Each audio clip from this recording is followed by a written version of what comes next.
ഈ കാലത്ത് സുവിശേഷം പ്രസംഗിക്കപ്പെടുമ്പോൾ അനേക സന്ദർഭങ്ങളിൽ നമുക്ക് അത്ഭുതങ്ങൾ നടക്കുന്നത് കാണുവാൻ കഴിയുന്നു. വിശേഷിച്ച് പ്രധാനമായി രോഗികൾ സൗഖ്യം പ്രാപിക്കുന്നത് നമുക്ക് കാണുവാൻ കഴിയുന്നു. രോഗികൾ മുമ്പോട്ട് വരുന്നു, അവർക്ക് വേണ്ടി പ്രാർത്ഥിക്കുന്നു, അവർ ഇങ്ങനെ സൗഖ്യം പ്രാപിക്കുന്നു. ഇത്തരത്തിലുള്ള ഒരു ശാരീരികമായ ഭൗതികമായ പ്രയോജനം ഇല്ലെങ്കിൽ ഒരു ലാഭം ഇരിക്കുന്നത് കൊണ്ട് അതിനെ കണ്ടിട്ട് ആൾക്കാർ ഇത്തരത്തിലുള്ള അത്ഭുതങ്ങളിലേക്ക് ആകർഷിക്കപ്പെടുന്നത് സ്വാഭാവികമാണ്, പതിവാണ്. അതുമാത്രമല്ലാതെ സുവിശേഷത്തെ പ്രസംഗിക്കുന്ന പ്രാസംഗികർ പോലും പലപ്പോഴും ഇങ്ങനെ പ്രസംഗിക്കാറുണ്ട്: നിങ്ങളുടെ ജീവിതത്തിൽ രോഗങ്ങൾ ഉണ്ടെങ്കിൽ കർത്താവ് നിങ്ങളെ സൗഖ്യമാക്കും. നിങ്ങളുടെ ജീവിതത്തിൽ പ്രശ്നങ്ങളുണ്ടെങ്കിൽ കർത്താവ് നിങ്ങൾക്ക് വിടുതൽ നൽകും, പരിഹാരം നൽകും. അതുകൊണ്ട് കർത്താവിലേക്ക് വരിക, കർത്താവായ യേശു ക്രിസ്തുവിൽ വിശ്വസിക്കുക. നിങ്ങളുടെ ജീവിതത്തിൽ കടബാധ്യതയാണോ, പണത്തിൻ്റെ പ്രശ്നമാണോ, കുടുംബത്തിൽ പ്രശ്നമാണോ, കർത്താവ് നിങ്ങൾക്ക് വിടുതൽ നൽകും, കർത്താവ് നിങ്ങൾക്ക് സഹായിക്കും. അതുകൊണ്ട് കർത്താവായ യേശു ക്രിസ്തുവിലേക്ക് വന്ന് കർത്താവായ യേശു ക്രിസ്തുവിൻ നാമത്തിൽ വിശ്വസിക്കുക എന്നിങ്ങനെ ആഹ്വാനിക്കുമ്പോൾ അത്തരത്തിലുള്ള വാക്കുകൾ കേട്ട് പലരും കർത്താവായ യേശു ക്രിസ്തുവിൽ വിശ്വസിച്ച് സൗഖ്യം പ്രാപിക്കുന്നുണ്ട്, വിടുതൽ പ്രാപിക്കുന്നുണ്ട്, അനുഗ്രഹം പ്രാപിക്കുന്നുണ്ട്, അവരുടെ പ്രശ്നങ്ങൾക്ക് പരിഹാരം കണ്ടെത്തുന്നുണ്ട്. എന്നാൽ കർത്താവായ യേശു ക്രിസ്തുവിൽ അത്തരത്തിലുള്ള ഒരു വിശ്വാസം കൊണ്ട് ഒരു വ്യക്തി രക്ഷ പ്രാപിക്കുവാൻ കഴിയുന്നതാണോ? ദൈവവചനം ഇതിനെക്കുറിച്ച് എന്താണ് പറയുന്നതെന്ന് നമുക്ക് മനസ്സിലാക്കേണ്ടത് വളരെ അത്യാവശ്യമാണ്. എന്തിനെന്ന് ചോദിച്ചാൽ, കർത്താവായ യേശു ക്രിസ്തുവിൻ നാമത്തിൽ, കർത്താവായ യേശു ക്രിസ്തുവിൽ നമ്മൾ വിശ്വസിക്കുന്നതിന് മൂലമാണ് നമ്മൾ രക്ഷിക്കപ്പെടുന്നത്. അതിന് യാതൊരു സംശയവുമില്ല, തീർച്ചയായിട്ടും അത് സത്യമാണ്. എന്നാൽ കർത്താവായ യേശു ക്രിസ്തുവിൽ ശാരീരികമായ ഭൗതികമായ പ്രയോജനത്തിന് വേണ്ടി, ലാഭത്തിന് വേണ്ടി, ഒരു സൗഖ്യത്തിന് വേണ്ടി ഒരു വ്യക്തി വിശ്വസിച്ചാൽ അത്തരത്തിലുള്ള വിശ്വാസം മൂലം ഒരു വ്യക്തി രക്ഷിക്കപ്പെടുവാൻ കഴിയുന്നതാണോ ദൈവവചനം നമ്മോട് പറയുന്നത്? ഇത് നമുക്ക് മനസ്സിലാക്കേണ്ടത് വളരെ അത്യാവശ്യമാണ്. അതുമാത്രമല്ലാതെ ഈ അത്ഭുതങ്ങൾ നടക്കുമ്പോൾ അതിൻ്റെ പിന്നിൽ ദൈവത്തിൻ്റെ ഉദ്ദേശം എന്താണ്? ഇങ്ങനെ ആൾക്കാരെ ആകർഷിക്കുവാനാണോ? ക്രിസ്തുവിങ്കിലേക്ക് ആകർഷിക്കുവാൻ ഇത്തരത്തിലുള്ള ഭൗതികമായ ശാരീരികമായ ലാഭങ്ങൾ, പ്രയോജനങ്ങൾ കാട്ടി ആൾക്കാരെ ആകർഷിക്കുവാനാണോ ദൈവം ഈ അത്ഭുതങ്ങൾ കൊണ്ട് ഉദ്ദേശിക്കുന്നത്? ദൈവവചനം ഇതിനെക്കുറിച്ച് എന്താണ് പറയുന്നതെന്ന് നമുക്കൊന്ന് ശ്രദ്ധിച്ച് മനസ്സിലാക്കുവാൻ ശ്രമിക്കാം.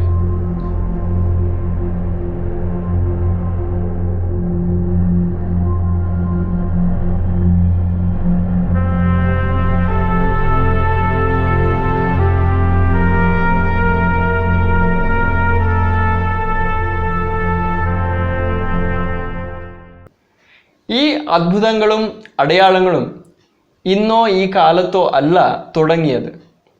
ആദിമ നൂറ്റാണ്ടിൽ തന്നെ, കർത്താവിൻ്റെ സഭ ഉദ്ഭവിച്ച ആ കാലത്തിൽ തന്നെ അപ്പോസ്തലന്മാർ സുവിശേഷത്തെ പ്രസംഗിക്കുന്ന ആ സന്ദർഭങ്ങളിൽ പല അത്ഭുതങ്ങളും നടന്നു. അതിനെക്കുറിച്ച് നമുക്ക് ദൈവവചനത്തിൽ വായിച്ച് മനസ്സിലാക്കുവാൻ കഴിയുന്നതാണ്. എന്നാൽ ആ അത്ഭുതങ്ങളുടെ പിന്നിൽ ദൈവത്തിൻ്റെ ഉദ്ദേശം എന്തായിരുന്നു, താത്പര്യം എന്തായിരുന്നു എന്ന് മനസ്സിലാക്കേണ്ടതിന് നമുക്ക് ദൈവവചനത്തിൽ നിന്ന് ഒരു വാക്യം വായിക്കാം. മർക്കോസ് എഴുതിയ സുവിശേഷം 16-ാമത്തെ അധ്യായം 20-ാമത്തെ വാക്യം. അവിടെ നമുക്ക് വായിക്കുവാൻ കഴിയുന്നത്: അവർ പുറപ്പെട്ട് എല്ലായിടത്തും പ്രസംഗിച്ചു, കർത്താവ് അവരോട് കൂടെ പ്രവർത്തിച്ചും അവരാൽ നടന്ന അടയാളങ്ങളാൽ വചനത്തെ ഉറപ്പിച്ചും പോന്നു. ഇവിടെ നമുക്ക് വായിച്ച് മനസ്സിലാക്കുവാൻ കഴിയുന്നത്, കർത്താവായ യേശു ക്രിസ്തുവിൻ്റെ സ്വർഗാരോഹണത്തിന് ശേഷം തൻ്റെ ശിഷ്യന്മാരായ അപ്പോസ്തലന്മാർ ലോകമെമ്പാടും പോയി സുവിശേഷത്തെ പ്രസംഗിക്കുവാൻ തുടങ്ങി. അങ്ങനെ അവർ സുവിശേഷത്തെ പ്രസംഗിക്കുന്ന സന്ദർഭങ്ങളിൽ പല അത്ഭുതങ്ങൾ നടന്നു. അതിൻ്റെ കാരണം കർത്താവ് അവരുടെ കൂടെ ഇരുന്ന് അവർ മൂലം കർത്താവ് അത്ഭുതങ്ങളെ പ്രവർത്തിച്ചു. ഈ അത്ഭുതങ്ങളുടെ പിന്നിൽ കർത്താവിൻ്റെ ഉദ്ദേശം എന്തായിരുന്നു എന്ന് ഈ വാക്യം വായിക്കുമ്പോൾ നമുക്ക് സ്പഷ്ടമായിട്ട് മനസ്സിലാക്കുവാൻ കഴിയുന്നു. ഇവിടെ നമ്മൾ വായിക്കുന്നത്, അവരാൽ നടന്ന അടയാളങ്ങളാൽ വചനത്തെ ഉറപ്പിച്ചും പോന്നു. അപ്പോൾ അവർ പ്രസംഗിക്കുന്ന ആ വചനം, ആ സന്ദേശം, സുവിശേഷത്തിൻ്റെ ആ സന്ദേശം വാസ്തവമായി സത്യമാണ്, അത് ദൈവികമാണ്, അത് വ്യാജമല്ല, മാനുഷികമായ ഒരു ഊഹ അല്ല, മറിച്ച് അത് സത്യമാണ്, ദൈവികമാണെന്ന് തെളിയിക്കേണ്ടതിന്, വെളിപ്പെടുത്തേണ്ടതിന്, സ്ഥാപിക്കേണ്ടതിന്, ഉറപ്പിക്കേണ്ടതിന് കർത്താവ് അടയാളങ്ങളും അത്ഭുതങ്ങളും പ്രവർത്തിക്കുമായിരുന്നു. ഇന്നും സുവിശേഷം നമ്മൾ പ്രസംഗിക്കുമ്പോൾ കർത്താവിൻ്റെ വചനം നമ്മെ കൽപ്പിക്കുന്നത് നമ്മൾ സുവിശേഷത്തെ ഘോഷിക്കണം, സുവിശേഷത്തെ അറിയിക്കണം. പ്രാസംഗികർ അല്ലെങ്കിലും വിശ്വാസികൾ എന്ന നിലയിൽ നമ്മൾ മറ്റുള്ള ആൾക്കാരോട് നമ്മൾ സുവിശേഷത്തെ പങ്കിടുന്നുണ്ട്. അങ്ങനെ നമ്മൾ സുവിശേഷം അറിയിക്കുമ്പോൾ നമ്മൾ ഈ സുവിശേഷത്തിൻ്റെ സന്ദേശം വാസ്തവമായി സത്യമാണ്, ദൈവികമാണെന്ന് സ്ഥാപിക്കുവാൻ എത്ര വാദിച്ചാലും, എത്ര നമ്മുടെ ബുദ്ധിയെ, ജ്ഞാനത്തെ ഉപയോഗിച്ചാലും അത് കഴിയുന്നതല്ല. ദൈവം തന്നെയാണ് ഈ വചനം, ഈ സുവിശേഷത്തിൻ്റെ സന്ദേശം സത്യമാണ്, ദൈവികമാണെന്ന് ഉറപ്പിക്കുന്നത്. അത് എങ്ങനെയെന്ന് ചോദിച്ചാൽ, നമ്മൾ സുവിശേഷം പ്രസംഗിക്കുമ്പോൾ നമ്മൾ ജനത്തിൽ പാപമുണ്ട്, ആ പാപത്തിന് പരിഹാരം ആവശ്യമാണ്, ആ പാപത്തിന് പരിഹാരം ഇല്ലെങ്കിൽ അവരുടെ മുൻപിൽ നിത്യ നരകം ഇരിക്കുന്നു, ഈ നരകത്തിൽ നിന്ന്, ദൈവ ക്രോധത്തിൽ നിന്ന് അവർക്ക് വിടുതൽ ആവശ്യമാണ്, രക്ഷ ആവശ്യമാണെന്ന് പ്രസംഗിക്കുമ്പോൾ അവർ ചോദിക്കുന്ന ചോദ്യം, നരകം നിങ്ങൾ കണ്ടിട്ടുണ്ടോ? ദൈവം നിങ്ങളുടെ കണ്ണാൽ കണ്ടിട്ടുണ്ടോ? എങ്ങനെയാണ് നിങ്ങൾക്ക് ഇത് സത്യമാണെന്ന് അറിയുന്നത്? പല ചോദ്യങ്ങൾ ഇങ്ങനെ ചോദിക്കാറുണ്ട്. അപ്പോൾ നമ്മൾ പ്രസംഗിക്കുന്ന ആ സന്ദേശം സത്യമാണ്, വാസ്തവമാണ്, ദൈവികമാണെന്ന് സ്ഥാപിക്കുന്നത്, ഉറപ്പിക്കുന്നത് ദൈവത്തിൻ്റെ പരിശുദ്ധാത്മാവാണ്. പരിശുദ്ധാത്മാവായ ദൈവം അവരുടെ ഹൃദയങ്ങളിൽ, അവരുടെ മനസ്സാക്ഷികളിൽ ആഴത്തിൽ പ്രവർത്തിക്കും. ഈ കേൾക്കുന്ന ഈ സന്ദേശം വാസ്തവമായി സത്യമാണ്, ദൈവികമാണ്, നിങ്ങളുടെ അകത്ത് പാപമുണ്ട്, നിങ്ങൾക്ക് രക്ഷ ആവശ്യമാണ്, അതിന് മാർഗം യേശുക്രിസ്തു മാത്രമാണ്, ഈ സുവിശേഷം മൂലം മാത്രമാണ് നിങ്ങൾക്ക് രക്ഷ പ്രാപിക്കുവാൻ സാധിക്കുകയുള്ളൂ എന്ന് കർത്താവിൻ്റെ ആത്മാവ് അവരോട് വാദിക്കും. ദൈവാത്മാവ് അവരോട് വാദിക്കുമ്പോൾ അതേ സമയത്ത് അതേ ഉദ്ദേശത്തോടു കൂടെ അത്ഭുതങ്ങളും അടയാളങ്ങളും കർത്താവ് തൻ്റെ കരുണയാൽ പ്രവർത്തിക്കും. അങ്ങനെ പ്രവർത്തിക്കുമ്പോൾ നമുക്ക് മനസ്സിലാക്കേണ്ടത്, ഈ അത്ഭുതങ്ങൾ ഒരിക്കലും ആൾക്കാരെ ശാരീരികമായ, ഭൗതികമായ പ്രയോജനങ്ങൾ, ലാഭങ്ങൾ കാട്ടി ആകർഷിക്കേണ്ടതിന് അല്ല, മറിച്ച് ഈ സന്ദേശം വാസ്തവമായി സത്യമാണ്, ദൈവികമാണെന്ന് ഉറപ്പിക്കേണ്ടതിന് മാത്രമാണ്. ആ ഉദ്ദേശത്തോടു കൂടെ മാത്രമാണ് ആദിമ നൂറ്റാണ്ടിലും കർത്താവ് അടയാളങ്ങളും അത്ഭുതങ്ങളെയും പ്രവർത്തിച്ചത്. അത് മനസ്സിലാക്കിയവരാണ് അപ്പോസ്തലന്മാർ. അപ്പോസ്തലന്മാർ ഒരിക്കലും ഇങ്ങനെ അടയാളങ്ങളും അത്ഭുതങ്ങളും കാട്ടി ആൾക്കാരെ ക്രിസ്തുവിലേക്ക് ആകർഷിക്കുവാൻ ഒരിക്കലും ശ്രമിച്ചിട്ടില്ല. അതിനെക്കുറിച്ച് നമ്മൾ ദൈവവചനത്തിൽ വായിച്ച് മനസ്സിലാക്കാം. അതല്ലാതെ ഇങ്ങനെ പരിശുദ്ധാത്മാവ് അവരിൽ, അവരുടെ മനസാക്ഷിയിൽ ഈ സന്ദേശം വാസ്തവമായി സത്യവും ദൈവികവുമാണെന്ന് ഉറപ്പിച്ച ശേഷം അവരുടെ സ്വേച്ഛയിൽ അവർ തീരുമാനിക്കേണ്ടതാകുന്നു. ഇത് സ്വീകരിക്കണോ, സുവിശേഷത്തെ സ്വീകരിക്കണോ, വിശ്വസിക്കണോ ഇല്ലായോ, തിരസ്കരിക്കണോ, അത് അവരുടെ പുറത്താണ്. അവർക്ക് ആ സ്വേച്ഛയുണ്ട്. അതുകൊണ്ട് പലയിടത്തും പലരും ഇങ്ങനെ സുവിശേഷത്തെ സ്വീകരിക്കുന്നത് നമുക്ക് കാണുവാൻ കഴിയും. അപ്പോസ്തലന്മാരുടെ പ്രവൃത്തിയുടെ പുസ്തകത്തിൽ നമുക്ക് കാണുവാൻ കഴിയും. അതല്ലാതെ പലരും പല്ല് കടിച്ച് ഈ സുവിശേഷത്തിൻ്റെ സന്ദേശത്തെ തിരസ്കരിച്ച് അവർ പ്രസംഗിക്കുന്ന ആൾക്കാരെ അടിക്കുന്നതും നമുക്ക് കാണുവാൻ കഴിയുന്നു. അങ്ങനെ തന്നെ ഈ കാലത്തും സംഭവിക്കുന്നത് നമുക്ക് കാണുവാൻ കഴിയുന്നു. അതുകൊണ്ട് നമുക്ക് ഈ അത്ഭുതങ്ങൾ നടക്കുമ്പോൾ അതിൻ്റെ പിന്നിലുള്ള ഉദ്ദേശം കർത്താവിൻ്റെ ആ വചനം, സുവിശേഷത്തിൻ്റെ ആ സന്ദേശത്തെ ഉറപ്പിക്കുവാൻ മാത്രമാണെന്ന് നമുക്ക് മനസ്സിലാക്കുവാൻ കഴിയണം. അപ്പോസ്തലന്മാർ ഈ സത്യത്തെ മനസ്സിലാക്കി അടയാളങ്ങളും അത്ഭുതങ്ങളും നടക്കുമ്പോൾ അവർ പ്രസംഗിച്ച ആ സന്ദേശം എന്താണെന്ന് മനസ്സിലാക്കാം. അതിനെക്കുറിച്ച് ഒരു ഉദാഹരണത്തിന് വേണ്ടി അപ്പോസ്തലന്മാരുടെ പ്രവൃത്തിയുടെ പുസ്തകത്തിൽ 3-ാമത്തെ അധ്യായത്തിൽ നമുക്കൊരു അത്ഭുതത്തെ കാണുവാൻ കഴിയുന്നു. അവിടെ യെരുശലേമിലുള്ള ആ ദേവാലയത്തിൻ്റെ മുമ്പാകെ ഒരു മുടന്തൻ, ജന്മനാ മുടന്തനായ ഒരു മുടന്തൻ, അവനെ ആൾക്കാർ ദേവാലയത്തിൻ്റെ മുൻപാകെ ഇരുത്തുമായിരുന്നു. ഭിക്ഷ യാചിക്കേണ്ടതിന് അവനെ ഇരുത്തുമായിരുന്നു. ആൾക്കാർ ദേവാലയത്തിൻ്റെ അകത്ത് പോകുമ്പോൾ അവൻ അവരിൽ നിന്ന് ഭിക്ഷ യാചിക്കുമായിരുന്നു. അങ്ങനെ ഇരിക്കുന്ന ഒരു സന്ദർഭത്തിൽ അപ്പോസ്തലന്മാരായ പത്രോസും യോഹന്നാനും ദേവാലയത്തിൻ്റെ അകത്ത് പോകുമ്പോൾ ഈ ഭിക്ഷ ചോദിക്കുന്ന ഈ മുടന്തൻ ഭിക്ഷ യാചിക്കുന്നു. അങ്ങനെ പത്രോസും യോഹന്നാനും ആ മുടന്തനെ കർത്താവായ യേശു ക്രിസ്തുവിൻ്റെ നാമത്തിൽ അത്ഭുതമായി സൗഖ്യമാക്കുന്നു. ഈ സംഭവം കാണുന്ന ആൾക്കാർ, അവിടെയുള്ള ജനം, ഈ മുടന്തൻ ആരാണ്, ഇവൻ ജന്മനാ മുടന്തനാണെന്ന് മനസ്സിലാക്കുന്ന ആൾക്കാരാണ്, അറിയുന്ന ആൾക്കാരാണ്. അതുകൊണ്ട് ഈ അത്ഭുതം കണ്ട് വിസ്മയം, ആശ്രയം കൊണ്ട് എല്ലാവരും ആ സ്ഥലത്ത് ഓടിക്കൂടുകയാണ്, ആകർഷിക്കപ്പെടുകയാണ്. ഇത് സ്വാഭാവികമാണ്. അത്ഭുതങ്ങൾ നടക്കുമ്പോൾ ആൾക്കാർ ആ അത്ഭുതങ്ങളിലേക്ക് ആകർഷിക്കപ്പെടുന്നത് സ്വാഭാവികമാണ്. അങ്ങനത്തെ ഒരു ആകർഷണം ഉണ്ടാകുമ്പോൾ ഈ അപ്പോസ്തലന്മാർ എന്താണ് ചെയ്തത്, അവർ പ്രസംഗിച്ച സന്ദേശം എന്തായിരുന്നു എന്ന് നമുക്ക് ശ്രദ്ധിച്ച് മനസ്സിലാക്കാം.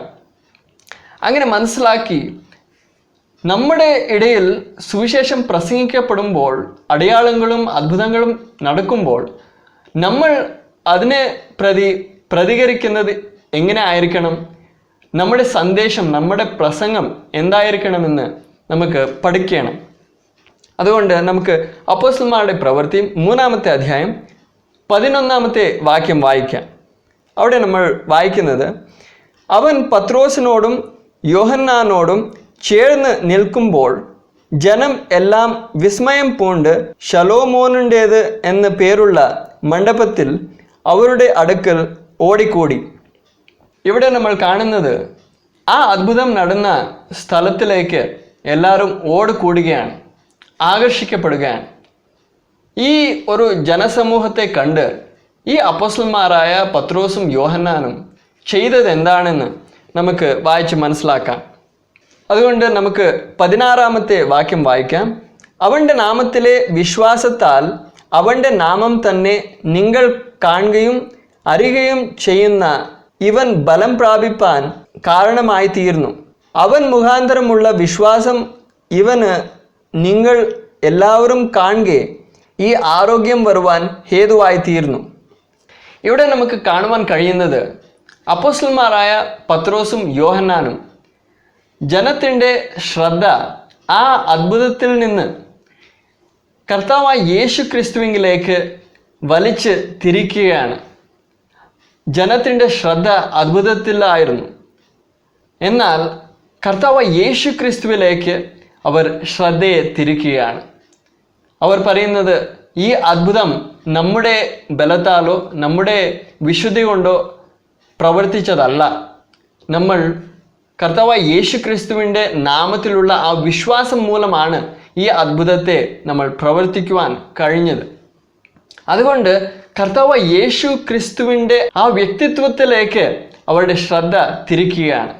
അത് കഴിഞ്ഞിട്ട് അവർ ഇങ്ങനെ പ്രസംഗിച്ചില്ല, ഇങ്ങനെ നമ്മൾ കർത്താവ് യേശു ക്രിസ്തുവിൻ്റെ നാമത്തിൽ നമ്മൾ ഈ സൗഖ്യം നടത്തി, അതുകൊണ്ട് നിങ്ങളും നിങ്ങളുടെ ജീവിതത്തിൽ രോഗങ്ങളുണ്ടെങ്കിൽ, പ്രശ്നങ്ങളുണ്ടെങ്കിൽ ഞങ്ങൾ ആ പ്രശ്നങ്ങളെ പരിഹരിച്ചു തരാം, ഞങ്ങൾ ആ രോഗങ്ങളെ നീക്കിത്തരാം, കർത്താവ് യേശു ക്രിസ്തുവിൻ്റെ നാമത്തിൽ നമ്മൾ പ്രാർത്ഥിച്ച് ആ പ്രശ്നങ്ങളെ നീക്കാം, അതുകൊണ്ട് നിങ്ങൾ വരിക, കർത്താവായ യേശു ക്രിസ്തുവിൽ വിശ്വസിക്കുക, നിങ്ങളുടെ ജീവിതത്തിൽ പ്രശ്നങ്ങൾ മാറും, നിങ്ങളുടെ ജീവിതത്തിൽ രോഗങ്ങൾ മാറും.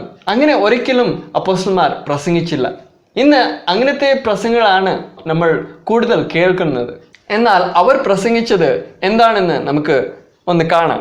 അതിനുവേണ്ടി നമുക്ക് 19-ാമത്തെ വാക്യം വായിക്കാം. ആകയാൽ നിങ്ങളുടെ പാപങ്ങൾ മാഞ്ഞു കിട്ടേണ്ടതിന് മാനസാന്തരപ്പെട്ട് തിരിഞ്ഞുകൊള്ളുവിൻ. ഇവിടെ അവർ പ്രസംഗിക്കുന്നത് നിങ്ങളുടെ ജീവിതത്തിൽ പാപമുണ്ട്, ആ പാപങ്ങൾ മാഞ്ഞു കിട്ടണം. മാഞ്ഞു കിട്ടിയില്ലെങ്കിൽ നിങ്ങളുടെ മുൻപാകെ ഒരു അപായമുണ്ട്, ഒരു നരകമുണ്ട്. ആ അപായത്തിൽ നിന്ന് നിങ്ങൾക്ക് രക്ഷ ആവശ്യമാണ്.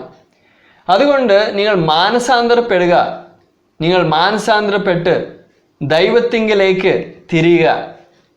അങ്ങനെ അവർ മാനസാന്തരത്തിനെ കുറിച്ചും രക്ഷയുടെ കുറിച്ചും പ്രസംഗിക്കുന്നത് നമുക്കിവിടെ കാണുവാൻ കഴിയുന്നു. അപ്പോൾ അവരുടെ പ്രസംഗത്തിൻ്റെ വിഷയം സുവിശേഷമായിരുന്നു, സത്യസുവിശേഷമായിരുന്നു.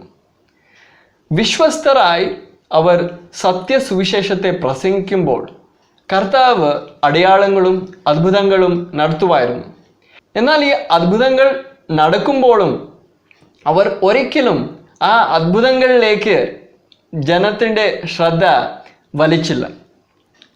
ജനത്തിൻ്റെ ശ്രദ്ധ സ്വാഭാവികമായ അത്ഭുതങ്ങളിലേക്കാണ് ആകർഷിക്കപ്പെടുന്നത്. എന്നാൽ അപ്പോസ്തലന്മാർ ഉടനെ ആ ശ്രദ്ധ അത്ഭുതങ്ങളിൽ നിന്ന് കർത്താവ് യേശു ക്രിസ്തുവിലേക്ക് തിരിഞ്ഞ് അവർ കർത്താവ് യേശു ക്രിസ്തുവിൻ മൂലം ലഭിക്കുന്ന ആ രക്ഷയെ കുറിച്ച് സുവിശേഷം അവർ പ്രസംഗിച്ചു.